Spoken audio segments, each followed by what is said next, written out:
Okay, so a little update on Atari's pole position. Had this here a few days and done a bit of work on it. So I've done a bit of work on the monitor chassis. It wasn't too bad considering the state of the rest of the machine. A little bit of a recap and some resoldered some joints on there. The monitor is now working. We get a picture on there, pretty decent picture, so that's good. I mentioned earlier about that regulator board. Well, there's actually two regulator boards, two identical regulator boards. There's one here and there's another one under here, and yeah, they regulate 5 volts to the main board itself. There's only 5-volt power supply on the main board. There's some weird power supply set up down here. That was all fried. I think there must have been water in this or something at one point, because all the wires were shot in there. So the regulator that's underneath those caps and stuff, had to rewire that up. And then reading up on this power supply regulator, it has some sort of sense circuit which kind of ensures that the board's getting a constant clean 5 volts, and if it doesn't, it kind of regulates it and increases the current or the voltage, which can then cause the connectors to burn out, the 5 volts and the earth's connectors to burn out. It's a known problem, and that's what causes those resistors to burn out as well. And I read about this like sense mod that you can do, which basically bypasses you. So you feed the 5-volt output to the sense line, and you kind of just short them out, the 5 volts in the earth, you short them out and it bypasses this sense circuit. So I've done that on both of these regulator boards. They're both pushing out a clean 5 volts that I can tell. The regulator board is also an amplifier. There's 2 sound channels on this. There's a speaker on the back. There's also a speaker in the lid behind the marquee up there.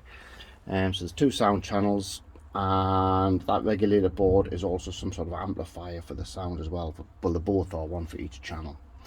Anyway, so I've got 5 volts cleanly coming out and coming to the board setup. Well, the board setup was in here. In this cage, it was all buckled in there, so there's these plastic runners that the board runs on, and it was all off them and it was all buckled up, and I've pulled it out, and there's 2 boards to this. There's a video board underneath which is nice and clean, and I think the video board is probably working fine, and on the top here is the CPU board. Now, there was some issues with the CPU board. In fact, there still is issues with the CPU board.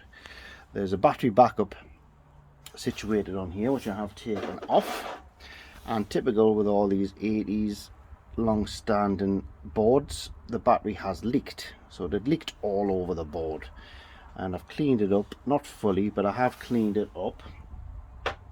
I don't believe it's done too much damage, the acid, so it doesn't seem to have broken any tracks, but what it has done is it had eaten away at this IC here, which is some Z8000 processor.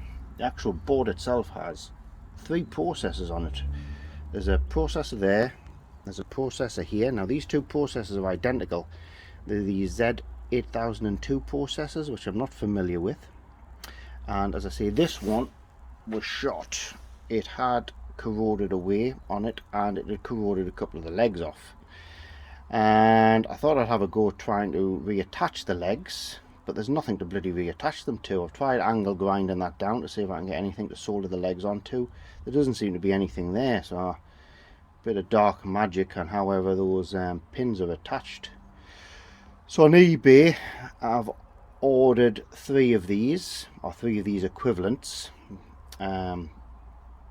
Hopefully they will arrive and they're the same. Z8002D, I believe, is the processor, not to be confused with the Z80 processor, which there is actually a Z80 processor on here as well, which is situated, I think there. I think that's a Z80 processor. Not 100% familiar with this board setup, but I believe these 2 processors here process the sound.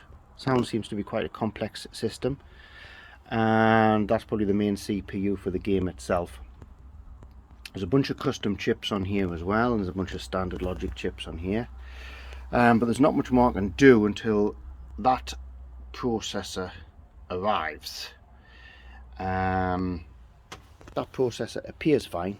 but it's a pack of 3 I've ordered anyway, so I will have a replacement for that one as well. But on the surface of it, it looks fine. What else have I done?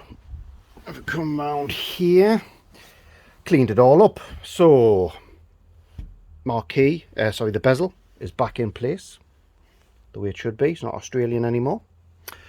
I've ripped out the fluorescent tube in there. It wasn't working, it was dead, so I've ripped that out and replaced it with an LED strip. I've cleaned it up somewhat. I've hoovered it out inside as well.